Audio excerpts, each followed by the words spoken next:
হবে একটুখানি পোজ দিতে হয় পোজ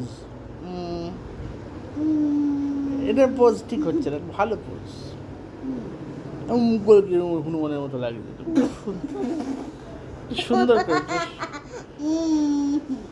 সুন্দর করে পোজ দিতে হয় এটা কি এটা তো সেই ইয়েদের মতো লাগছে জয় বজরং বলি লাগছে এবার ওইদিকে যাও দূরে যাও দেখতে পাওয়া যাচ্ছে না হ্যাঁ সোজা হও একটু ওইদিকে তাকাও এরকম করে এবার এইদিকে তাকাও ওইদিকে আকাশের দিকে কেন তাকাচ্ছে হ্যাঁ একটু পেছন দিকে ঘুরে যাও একটু ঘুরে যাও ঘুরে যাও একটু ঘুরে যাও ঘুরে ঘুরে ঘুরে ঘুরে পোজ হ্যাঁ ঘুরে ঘুরে ঘুরে ঘুরে ঘুরে ঘুরে ঘোরো ঘোরো ঘোরো হ্যাঁ এ কি মাথাটা নিচু করে ভূতের জম্বি পোজ হয়ে গেছে এটা